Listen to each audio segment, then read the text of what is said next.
Hello. Hi, everybody. Welcome to our discussion of the book Innocent Until Proven Muslim with author Maha Hilal. My name is Khury Petersen-Smith. I'm the Michael Ratner Middle East Fellow at the Institute for Policy Studies, and I am thrilled to be hosting this conversation today. Maha, I'm going to introduce you momentarily, but just wanted to say hi. How you doing?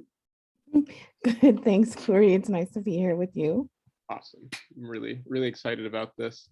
Let me say I'm coming to you all from Boston, located in Massachusetts and Wampanoag lands, and IPS offices are located in this place called Washington, D.C. in Piscataway lands. And today we will be discussing US invasions of various nations. And I think it's always important to remind ourselves that the very first nations that the US invaded are the nations and lands of the peoples located in this place, currently called the United States. So as we discuss surveillance and bordering policies directed at Muslims and migrants in this place today, we should understand these as ongoing practices of colonizing the land. And I know we're all committed to solidarity with indigenous struggles for self-determination. That's to kind of locate ourselves in place, and then to locate ourselves in time. This year, 2021, is, of course, the 20th anniversary of the September 11th attacks. And Maha and I were talking last night about, I mentioned being hopeful going into this year that the anniversary would be occasion for us in this country to have some critical revisiting of the past 2 decades of the war on terror. Unfortunately, the mainstream media and mainstream US politics, it was largely not the case, actually the opposite. And I think particularly around the withdrawal of US forces from Afghanistan, which, again, I was hoping for a little more around that event in particular in terms of a critical interrogation of the past 2 decades of US occupation, maybe naively hoping. Instead, it was an occasion, I would argue, for the president and other various US officials to reiterate some of the same tropes actually from 20 years ago about how Afghan women needed saving from the Taliban and how that saving comes in the form of US forces.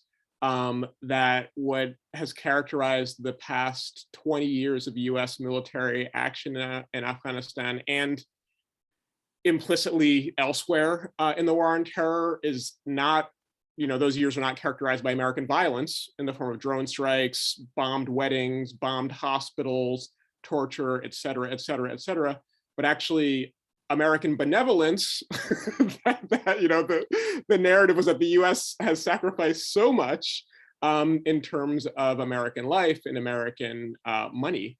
And that actually the problem, the collapse of the US-backed Afghan government is because Afghans wouldn't fight for themselves, that Americans were willing to fight, but Afghans wouldn't fight for themselves. And so we throw up our hands and have to leave. So that unfortunately has been the kind of predominant conversation, disrupted by, people doing amazing work, amazing Afghan amazing organization, Afghan American organizations, and people like Maha Hilal. With that, I just want to introduce her. Dr. Maha Hilal is a researcher, writer, and organizer working to dismantle and abolish the war on terror. Maha earned a PhD from the Department of Justice, Law, and Society at American University in Washington. She was the inaugural Michael Ratner Middle East Fellow at IPS, so I am following in her footsteps. She is a longtime campaigner to close the US prison camp at its naval base at Guantanamo Bay in Cuba. She is the co-founder and co-director of the Justice for Muslims Collective, an incredible organization that does kind of an amazing range of activities, including challenging Islamophobic policing programs in the region where they are piloted, which is the DC, Maryland, Virginia area. And things like being in solidarity with Muslim workers. So an incredible range of activities that JMC does. And she is, of course, the author of the forthcoming book, Innocent Until Proven Muslim, Islamophobia, the War on Terror, and the Muslim Experience Since 9/11. Maha, author, organizer, my friend. I'm so grateful to share this Um, lunchtime discussion with you. Thank you so much, Khury. It's really an honor to be here with you. And, we've had a lot of talks about US empire, US state violence, and, unfortunately, there's seemingly no end in sight. But I'm so grateful to be working with colleagues like you and friends. And you know, I don't usually have a lot of hope, let's be honest, but working with you gives me a little. So I'm excited about that. Beautiful. Well, this book is such a timely and comprehensive contribution, to this project. And I want to start by just asking you, what led you to write it? How did you decide to write this book? So let me go back to my PhD days, which, as most people know, are pretty miserable. But in my PhD, I wrote about Muslim American responses to the war on terror. And, my desire to write about this topic really stemmed from what I conceived of as a sort of a lack of understanding the real measurable ways that Islamophobia was entering into policy and discourse and how that was impacting Muslims. So, for example, in my earlier days when I started campaigning on Guantanamo Bay, there was hardly ever, or usually never actually, mention of the fact that those detained at Guantanamo were all Muslim. That fact continues to be ignored. And at the time it was extremely rare for anyone to mention it. And even at this juncture in time, when it is acknowledged, it is to say that people just say Muslim men at Guantanamo, and that's where it ends. There's no sort of analysis around what does that mean. We're acknowledging their religion for a purpose, but what does that actually mean in the analysis and what we need to disrupt in terms of closing facilities like Guantanamo Bay? Generally speaking, one of the reasons I wanted to write this book after my dissertation was, the way we've talked about the war on terror in the last 20 years, it's as if we don't know who the primary targets of this war have been. And for those of us perhaps in this organizing space and in this event right now, we know that the war on terror was designed to almost exclusively target Muslims. Yet that has continued to be left out again of the calculus, of the narrative, of the way we understand what it would take to dismantle the war on terror. So to me, this book was really about how do we understand the war on terror specifically through the lens of Islamophobia? And what do we do to mainstream this analysis? So it's not just, okay, we got to the point where we can acknowledge there are Muslims in Guantanamo, but again, what does that mean? How do we carry that forward in terms of understanding how we're going to intervene in such problematic and destructive policies? That's super interesting, because, for those of us who do engage on questions of US militarism, we know that, as horrendous as these past 2 decades of the war on terror have been, this is not like the first set of wars that the US has launched, right? Like there's a long-standing set of violences from, the US state. And so,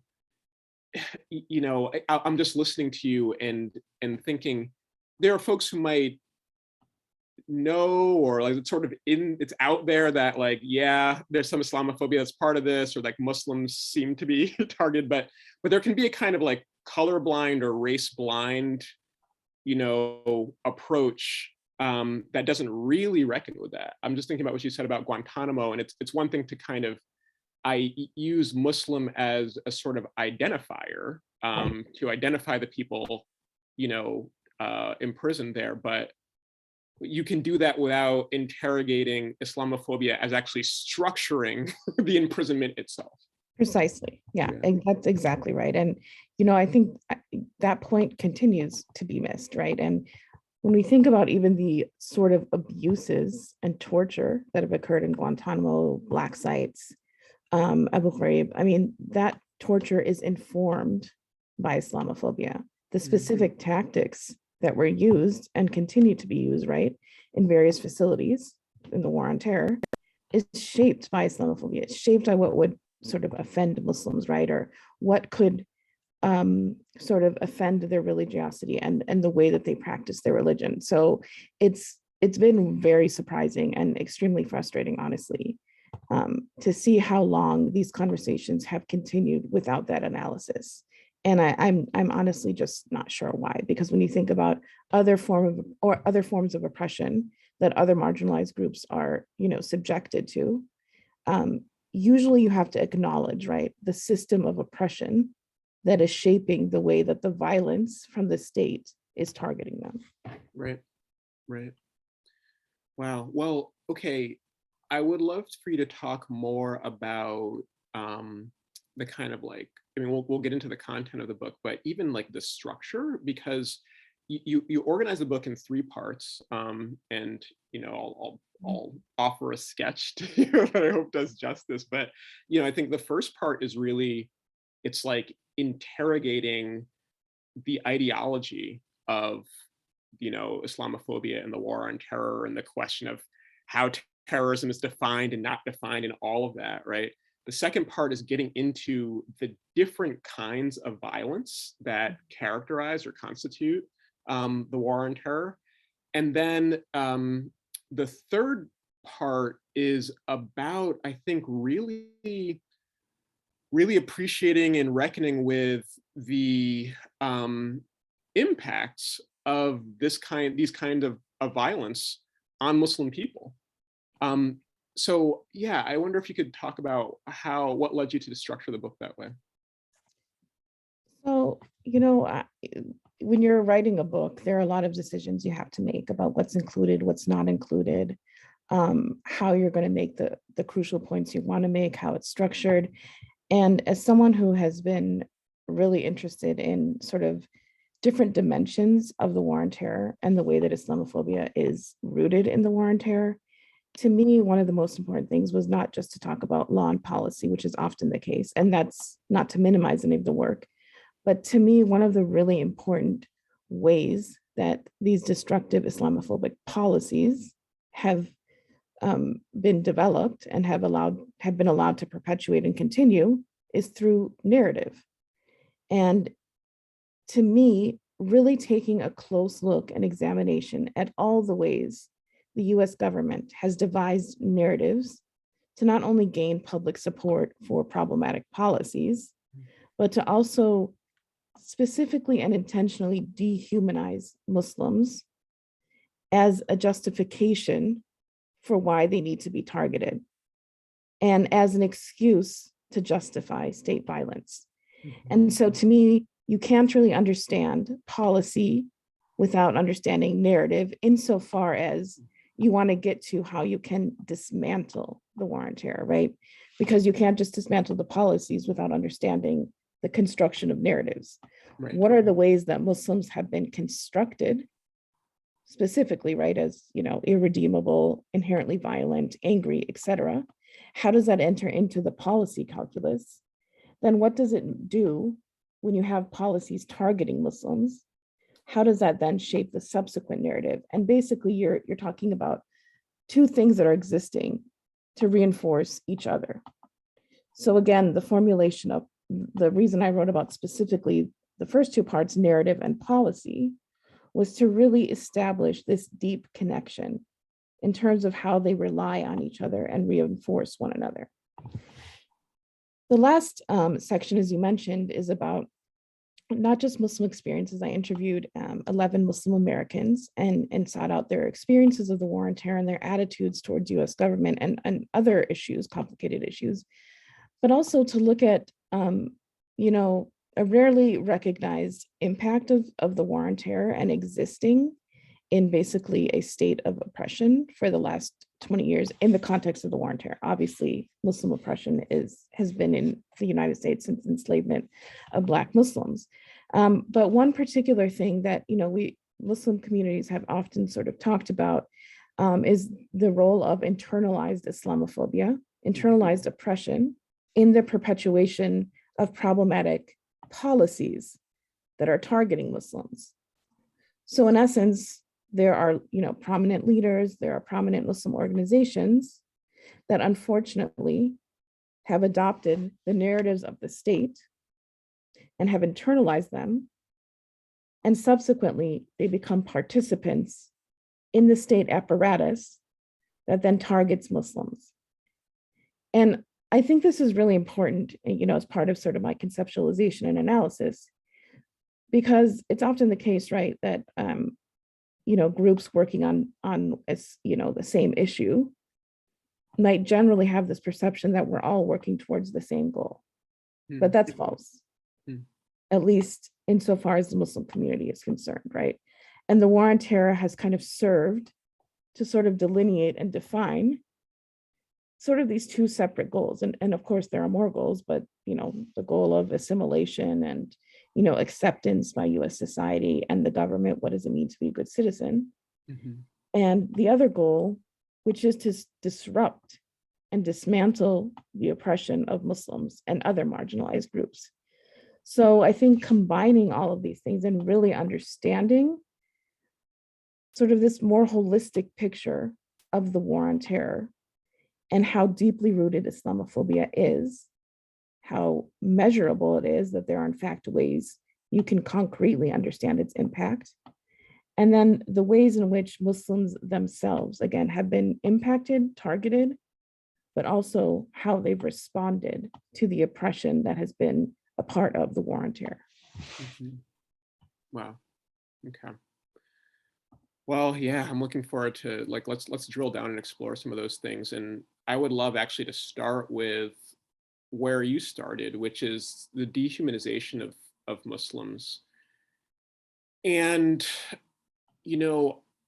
I think that it will be, it'll be straightforward to folks, tuning in. Like, I don't think it'll be a surprise, that when you think about the war on terror, what it has involved around the world and what is involved in this country, like just the level of incredible violence, it requires some dehumanization, right? I think that is, it's straightforward. One of the things that really, additionally, that was really, that was very provocative for me to read when I was reading your book is that dehumanization, that project of dehumanizing Muslims, it is sort of, the way you lay it out, it is inevitably coupled with the humanization of Americans, or it's like, in order to dehumanize them, there has to be a humanizing of us. And there is this us them kind of binary dichotomy. So, you talk a bunch about the question of like Muslim rage, held up as this sort of essential attribute of Muslim individuals, of Muslim communities, of Muslim countries, but that coupled with the idea that, these people are kind of essentially fanatically enraged, there has to be this idea that, like, on the other hand, the forces carrying out this violence, American forces are not, there's no rage there. That's guided by like rational, calm, thought processes that are and values of justice, right? So I wonder if we could talk more about that, like about this kind of us and them thing. Yeah, absolutely. And I did focus specifically on dehumanization throughout the many narratives that have been deployed by the US government, whether we're talking about Bush, Obama, Trump, to really explain how it was so easy to perpetuate this war on terror.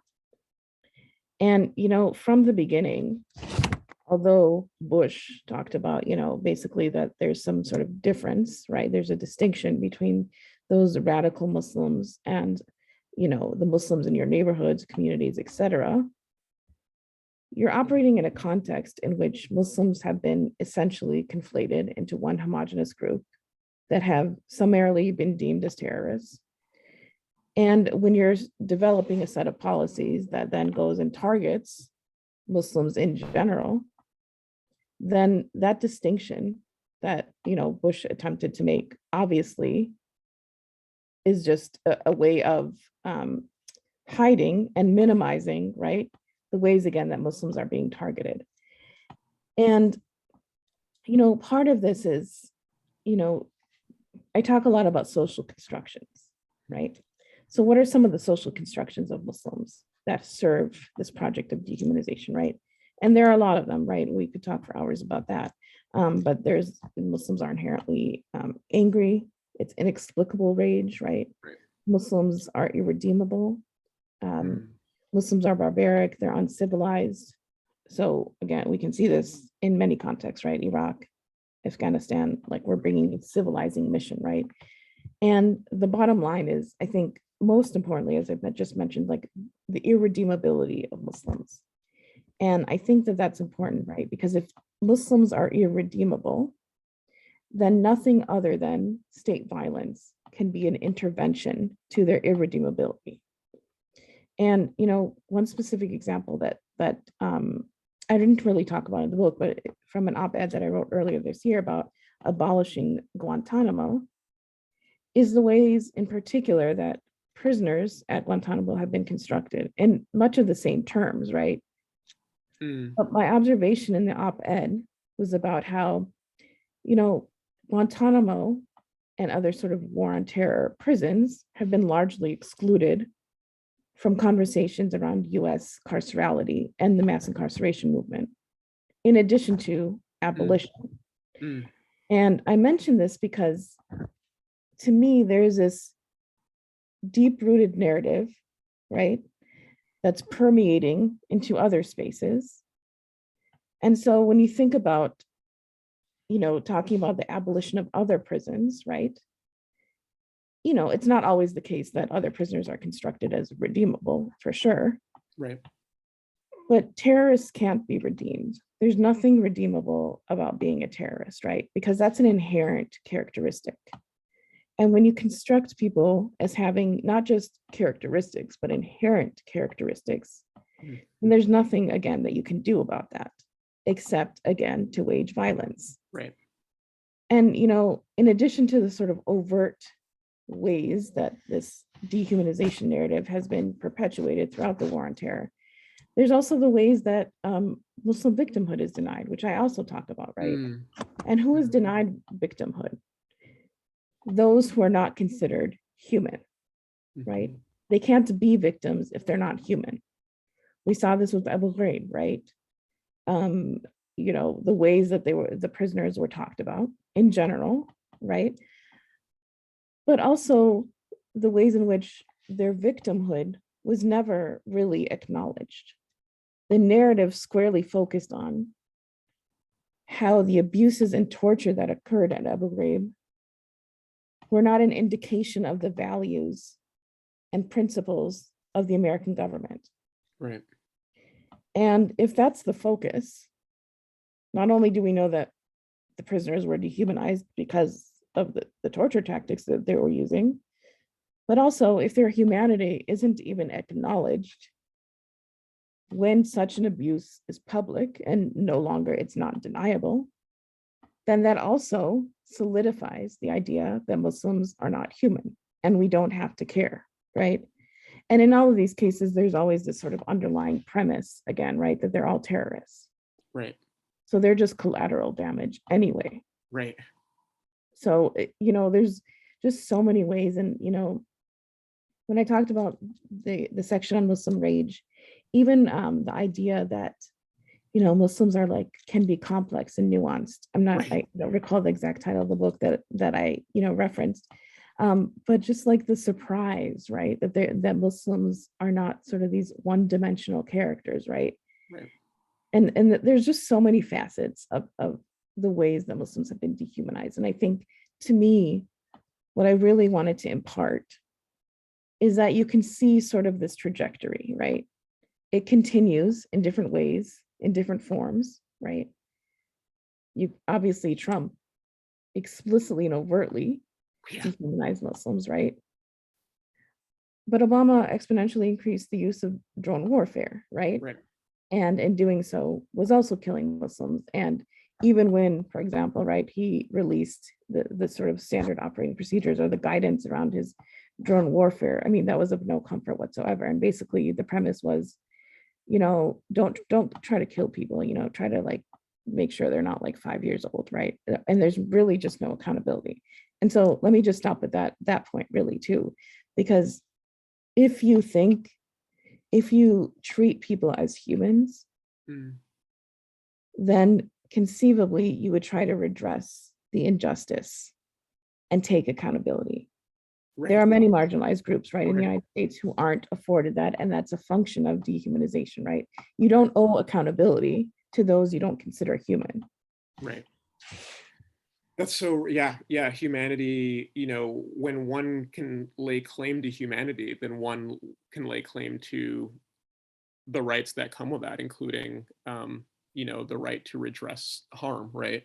Right. You just put so much on the table. So let's, it's all so rich. So I want to go back to what you said about, drawing on, abolitionist analyses around what is at the heart of carceral thinking anyway, right? Like, and looking at Guantanamo Bay, yes, in its own right, but also as part of a carceral system. And I think that's so important because there are so, I mean, you really in your book, you lay out a kind of construction of this unreal infrastructure over these past 2 decades, right? The Department of Homeland Security didn't exist 20 years ago, right? Now it does, among the various programs, et cetera. But also there was a pretty strong foundation, right? That came before the war on terror. And when I think about like mass incarceration in particular, right? There were all, which is one technology deployed by the US state that in particular has targeted Black Americans, right? Black people in this country. It introduced or maybe reintroduced, for a new era, this idea of irredeemability, right? Like it's like what the whole, when we think about the kind of conversations in the 1990s, kind of the height of mass incarceration and the notion of supermax prisons for super predators, it was all about what are we going to do with the worst of the worst? Mm-hmm. And Guantanamo Bay and the Black sites were discussed in precisely those terms. There are some people who are so bad that, I mean, there was under Obama, when there was one iteration of a conversation around closing Guantanamo, one of the plans that the Obama administration proposed was, well, what if we transfer the people detained at Guantanamo Bay to prisons in, on the mainland in the US, which is like, does not get at why are they detained to begin with, right? Okay, we'll put a pin in that. But and what was the response of Congress? It was like, no, we can't have these people on our shores, right? Like these people who weren't even charged with crimes, right? But we have a place for them because they're the worst of the worst. There's something exceptional, right? So that framework already existed thanks to mass incarceration and in particular kind of anti-Black politics. And then enter a particular form of irredeemability. And when you were talking about dehumanization and a sort of timeless quality that's attributed to Muslims, I just think about all that's been said about Afghanistan this year. Those people are in the 12th century. They're kind of this kind of frozen in time, essential, cartoon character.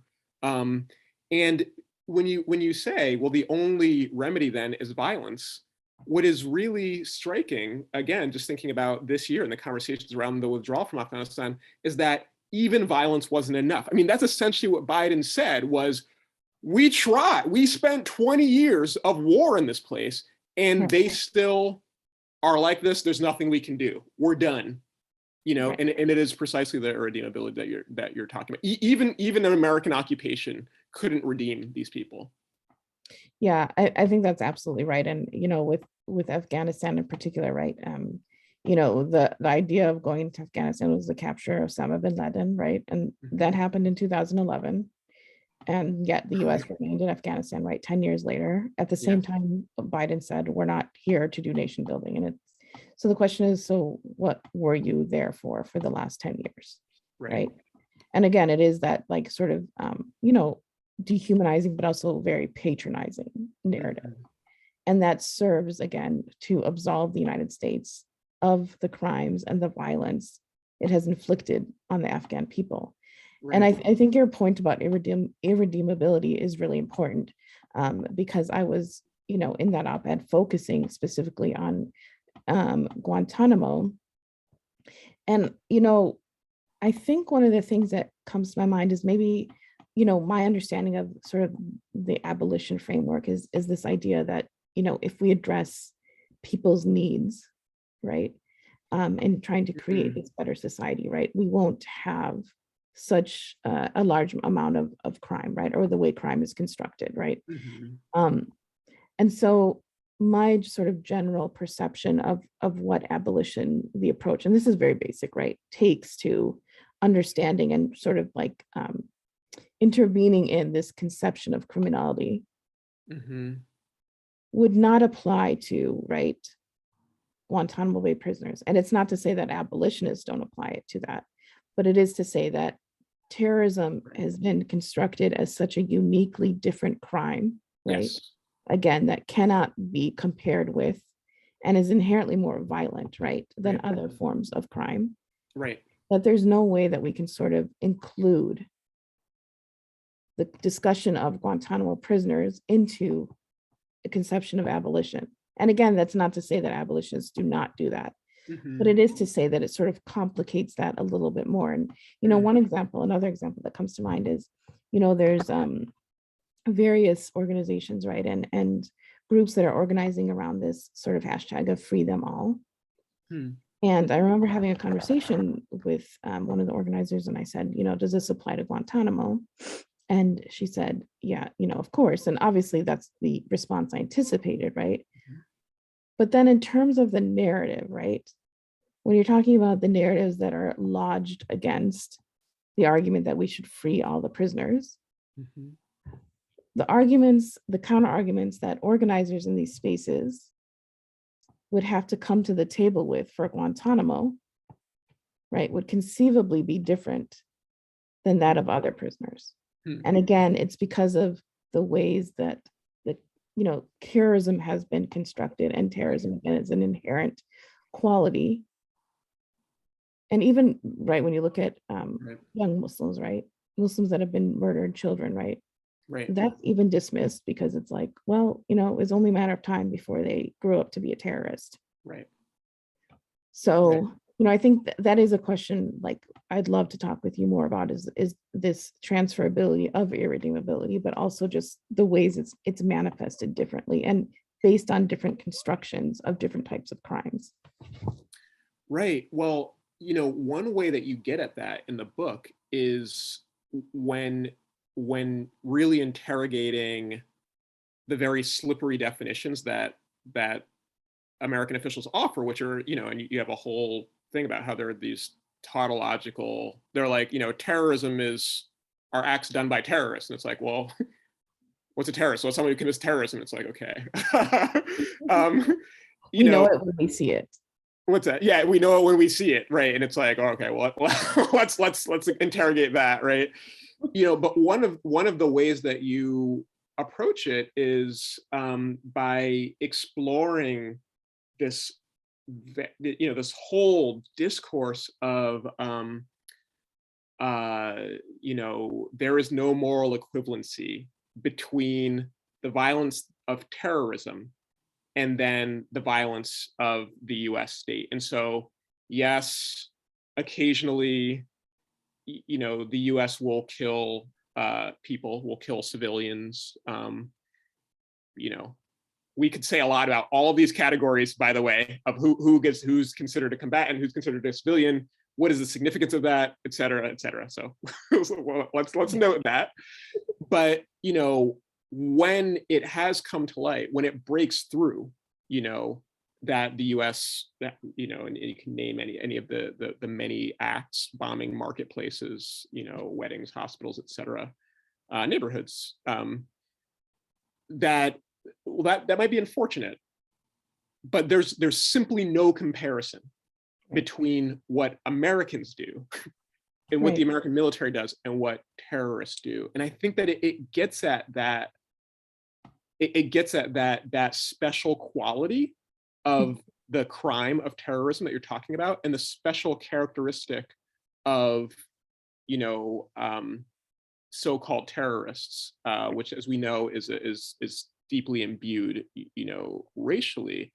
And the one thing I'll add about that is it's so it's reiterated so many times because there have been so many incidents of American violence, even that breakthrough. I mean, there's so many that there is no conversation about in this country, but even that breakthrough.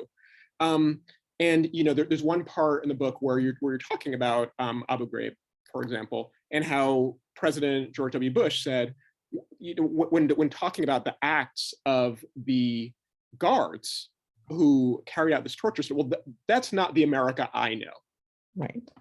Right. You know, there's something about America that doesn't do this. And then there's something about terrorists that do this kind of thing. So it just, but it has to be constantly kind of reiterated. And it reminds me of that phrase that we're all familiar with whenever there's an incident of American violence, that this is not us. You know, when in fact, there's a lot of evidence that this comes from this place, right? Yeah. Yeah, you know, some of the ways I started thinking about moral equivalence is, you know, through the narratives that the US government, you know, often deploys when it's talking about the actions and behaviors of the quote terrorists. And the way it's described as like brutal, and, you know, they're like killing massive amounts of Muslims and all this kind of stuff. And to me, if we were to replace, in most cases, the United States with whatever terrorist group has been designated in the statement, it would describe exactly the way that the United States has inflicted violence on the very same communities.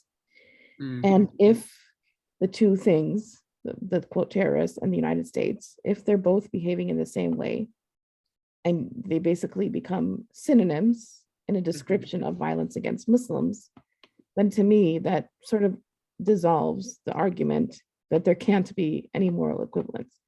Furthermore, you know, statements from Bush, like in 2006, where he said, you know, basically, if there's any comparison between us and the terrorists, you know, like he's like, I simply can't, and they kill women and children.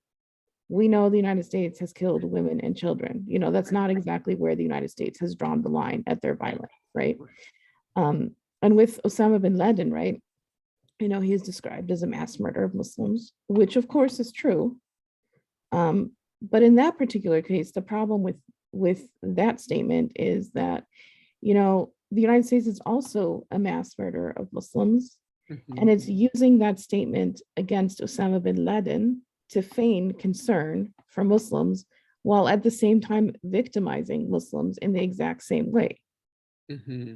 And so it's a very disturbing sort of tactic to minimize the violence of the United States. And I often think, of course, you have your own personal beliefs and ideologies and et cetera.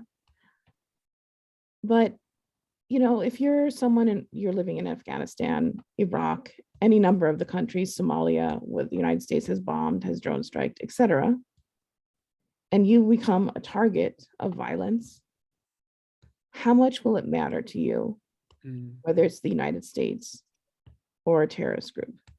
Just in terms of the impacts, right? If your family is wiped off the face of the earth, how much will it matter to you? And of course, again, people have different positionalities and are operating with different contexts and beliefs about conflicts.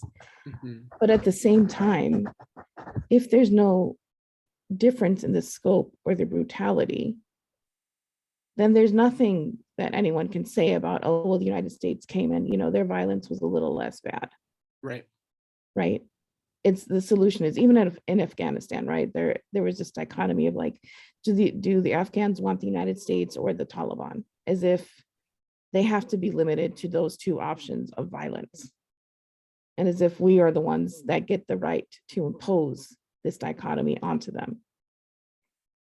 So I think like when I wrote the op-ed earlier this year about, Ilhan Omar being accused of this moral equivalence, right? The Right. idea is, again, to disguise the fact that the violence of, in her statement, was the United States and Israel, right? Mm-hmm. Being somehow more moral, right, than Mm-hmm. that of Afghanistan and the Taliban. So it's a very, very, very disturbing tactic that's used. Mm-hmm. And, we know what the goal is, which is, again, to legitimize state violence, right?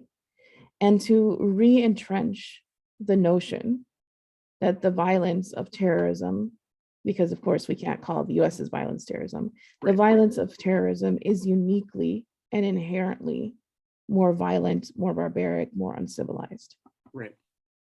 Right. Right. We are primarily talking about the United States, but I'm glad that you put Israel on the table, and I'd be remiss in doing my job if I didn't note, as we're talking about terrorism and who defines that Israel just designated 6 human rights organizations as terrorist organizations, and that says a lot about who gets to decide what is terrorism and what is not, and how self-serving it is to get to have that the power to define.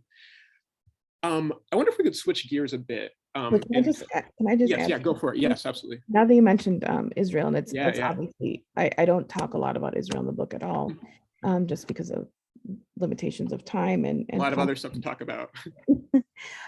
But I do think, when we talk about the cost of war, there's a cost of war project, and they look at, militarism and warfare abroad, not so much, well, or at all, like the domestic context.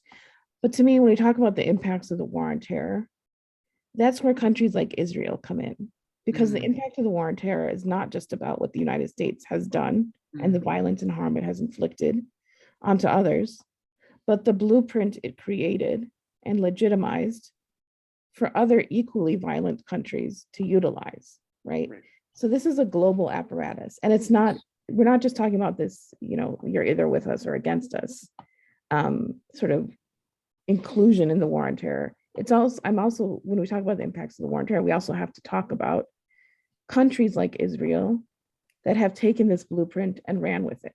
It's not to say that they didn't already have a violent infrastructure in place, but it is to say that the United States' war on terror and the blueprint and infrastructure that it created could easily be used and replicated in other contexts, and can capitalize on the same narratives of terrorism that the Yes. United States has utilized. Yes. I mean, I'm so glad you said that, because you really see in the U.S.-Israel relationship the ways that they help each other in carrying out state violence. I mean, this point, and again, this is early in your book, we have American officials defining or not, terrorism, and we know it when we know terrorism when we see it. Right. And I think that a lot of Americans were able to say, "Oh, I know what terrorism looks like," because of Israel, was able to pointed to terrorism and terrorists for a long time. So that was part of the foundation, I think, in the American mind. Right. And then the U.S. declares a war on terror, and Israel immediately says, Yasser Arafat is our bin Laden. We also have, a bin Laden. And so, oh, thank you, U.S. You have done something that will be useful for our project as well. Right. Right. And you see this in the Philippines, for example, right? As well, like in terms of countries that have basically taken the blueprint and started their own war on terror. Yes. Again, not just with the help of the United States, but with their own structures that were already in place. Right. No, right on. Okay, so much more to say about that. I wonder if we could talk a bit about some of the stuff in the third part of your book, where you're really exploring what it has meant for the US state and its different component parts, the FBI, the Department of Homeland Security, et cetera, to integrate, you know, to work to integrate individuals and institutions in the Muslim community as part of this, and both integrate and brutalize, attack, and integrate to attack, try to enlist some allies in the Muslim community as part of attacking the broader community. And, just thinking about, yeah, it's been 20 years of this sort of chapter of that kind of violence. And I was really struck, last year there was this essay written by a journalist named Farnoosh Amiri, an Iranian American journalist, who grew up in California, who wrote about this harrowing experience, but one that I think will be familiar to many Muslims in this country. In 2005, as a 12-year-old, she woke up with armed officers, federal agents in tactical gear, telling her to get out of bed and join her family downstairs, where her father was detained with handcuffs. He was in his underwear in the living room, as these agents rifled through their things, went through photo albums, watched, home videos. They went through the whole house, searching for something. And then they left, and her father was not charged with any crimes. So the police didn't come back, but also her family never talked about it ever again. And we know that, in the days and weeks and years after the 9/11 attacks, Muslim households across this country got knocked at the door. And so, we could talk about that unreal level of violence of detentions, deportations, interrogations, surveillance, no-fly lists, et cetera, et cetera, et cetera. But I wonder, thinking, one of the things that struck me was that this person, Farnoosh Amiri, did talk about it. She wrote this essay that was published on NPR, National Public Radio's website. She broke this silence, not only, she describes talking to her father about it and talking to her family about it, but she wrote about it. And I wonder where you think things are at. Do you think that there is some level of reckoning in the Muslim community in this country, and some level of sort of shaking off of these years of repression? Yeah, I think that's a really great question. And, when I think about, the early years of the war on terror, it seemed like for many Muslims, right, they were sort of getting acclimated to the violence. And a lot of that acclimation led to fear, right? There was nothing you could look towards that signaled that, the war on terror was not going to target Muslims or was not going to be brutal. And also the fact that, essentially Bush said in his speech on September 20th, 2001, that this is going to be sort of a long war and you shouldn't expect an end, right? So right. There was, this, I think, just a lot of fear. And seeing what happened to other Muslims in the community, for example, if we just look at the domestic context, the numerous federal terrorism prosecutions, like the Holy Land Five, that really, really cemented the consequences that Muslims were going to pay as a result of, the suspicion, this warrantless surveillance. And, I think that, I look back and sometimes I think, like, I was younger. I was 18 when the 9/11 attacks happened. And so, I don't necessarily want to come at this in a place of judgment, but I think about, like, what could have been done differently. And I totally understand, obviously, that the Muslim community was in a state of fear. I think that there was, different degrees of fear based on, your expectations of what the United States is and was, so I've talked to many Black Muslims, and, they've Right. expressed obviously that, this was not a shock, right? That Mhm. that Muslims would be targeted in this way because of what happened. And so I think, the fear was warranted. And I think also Bush frequently gave mixed messages. I mean, for those who would believe him, right, about, we're not targeting the average Muslim or the Muslim in your community, right, or your neighborhood. We're just Right. targeting the radical Muslims.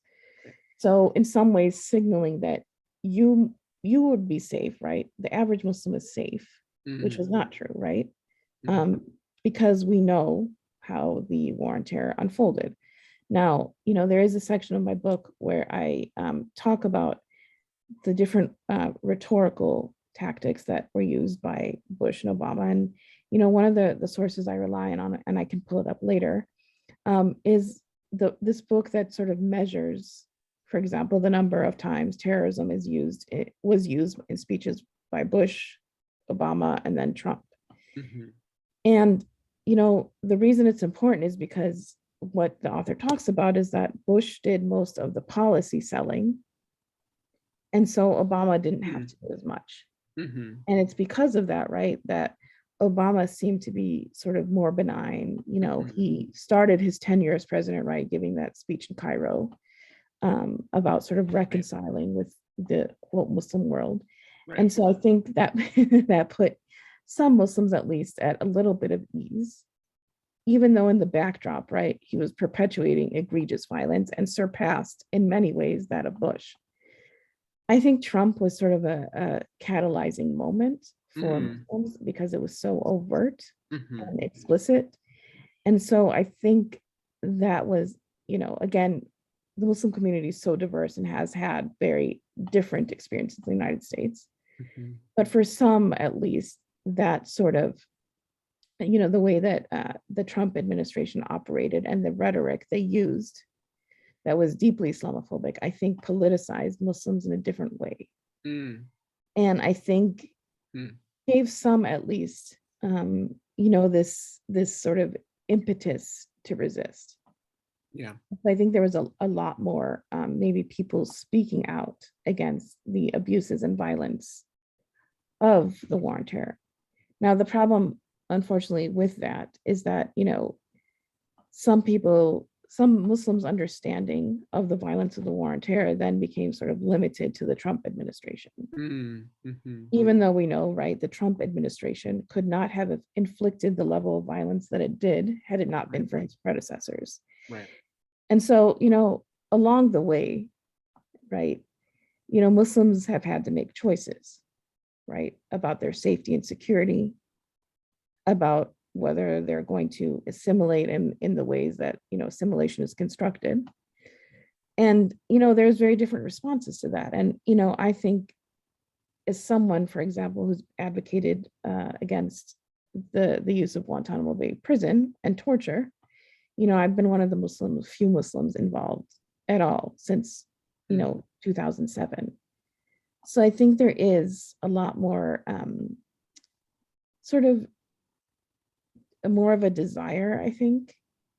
And I think with younger Muslims, especially, like not wanting to, accept the status quo. Mhm. I think there is a lot more um, resistance towards the state. And I would say the resistance is informed by a very deep understanding of the violence of this country, not just in the context of the war on terror, Right. but far before that, right? Basically, the inception of this country. Right. I think that that's very, very promising. And then I will say, like, as I talked about in the book, in terms of internalized Islamophobia, right? Or if you think about generally speaking, or through a broader lens, internalized oppression, Mhm. right? The oppression that many marginalized communities unfortunately internalize, right? I think that's becoming an issue that more Muslims are willing to directly confront. Mm. And in the book, I look very carefully at internalized Islamophobia and give specific examples because to me, we're sort of at this place where we keep talking about it and circling around it, Mm. but now we have to directly confront it. Because to me, at this point, there are many Muslims who are specifically engaged in perpetuating the violence of the state. Mm. whether they're doing that specifically to harm Muslims, whether they're doing that because they think that they've gained the proverbial seat at the table and can make a difference, or whether they honestly believe what the narrative has told us for so many years about who Muslims are. The fact is that Muslims themselves, right, and this is not unique to Muslims, have become active participants again in the violence of the state. And to me, that has to absolutely be dismantled and disrupted. And if it's not, at the least, right, for those of us who are working towards a specific vision of justice and liberation, we can no longer include these Muslims in our conception of what that means, because that is simply not the path that many Muslims are taking us down. And again, I say this, with the recognition that Muslims are a very homogenous entity, right? But when you think about the basic ways in which a community would want to live it with equality, justice, inclusion, and how much do you have to compromise, or the sort of this, the choice that's been imposed on us in terms of how much do you want to compromise to be able to live like this? Right. And my answer is, I'm not going to compromise. I don't want to compromise. So, I think there's a lot to say about internalized oppression and internalized Islamophobia that I think is crucial to the discussion again of why Islamophobia continues to be perpetuated in the war on terror. Wow. I mean, there's something so important about what you're saying, and so heavy. I mean, the person, Parnush Amiri, who I mentioned, in this essay that she writes for NPR, she actually talks about how, though her family didn't talk about this incident, it sort of silently became the occasion for her to sometimes unconsciously, sometimes consciously try to become more American. It is what you're talking about. And also just like, who do we advocate for, right? And so, I've known I know many families who have loved ones in prison because of terrorism-related charges. And it, of course, has not always been the case that Muslim communities have rallied to support these individuals, families, and communities. And obviously there is, again, this element of fear. But it does make me think, to your question, what would have been different, right? Right. If we actively resisted, for example, in the Holy Land 5 case. Right. Would the founders of the Holy Land 5 still be in prison now? Right. Maybe not. But just thinking about, the ways we've internalized the constructions of Muslims ourselves to determine who we're going to advocate for. Again, obviously somewhat driven by fear, right, but also based on, how much are we going to align with the vision of the state, who gets to determine who these people are and who we know they're not. Right. Yeah. And I know we're coming up at the hour, but I feel compelled as somebody who's not a Muslim, but who, works to build solidarity, like what could things have looked like if we had done a better job of that, and you mentioned the Trump era and how really one of the opening parts of it was actually the airport protests. There's so much to say about, but they were this mobilization across the country of many people, and many people who are not Muslim standing in solidarity with folks. And which was incredibly moving and powerful, and forced them to, they couldn't do the Muslim ban, then they had to rewrite it, and it stopped them, albeit briefly. And I just wonder, how could the past 2 decades have been different had we been able to mobilize that level of solidarity earlier? Absolutely. And to your point, I mean, I think to the point about narrative, that's the protests at the airport and the Muslim ban in general, to me, demonstrates the importance of narrative, right? Because people believed that this Muslim ban was a unique policy targeting Muslims, right? Sure. That this was a Trump era thing. And because of that, and not exclusive to that, but there was a lot more mobilization and support and resistance against it. So again, I mean, to impart the idea that narrative is important, is crucial to understanding, not just how we resist Islamophobia, how we stand in solidarity with Muslims, but also how the state continues to legitimize its violence through narrative. Right. Well, that's amazing. I wonder if it's okay if we can leave it there, since we're at the hour. But thank you so much. I mean, as you can tell, if you've been listening, there's so much in this book to explore. So this, as brilliant as this conversation has been, we've, I think, just scratched the surface. So go ahead and get the book. The link is in the chat. And thank you all for attending. I want to thank my coworker Netfa for making the show run smoothly, technologically, and for promoting the event. Shout out to my coworker Sarah also for helping to promote the event. And of course, gratitude to you, Maha, for all of your work and for this conversation today. Thank you so much, Khury. It was really a pleasure, and I'm excited to follow up on this conversation. And thank you so much, Netfa, for your help with this event, and to Sarah as well.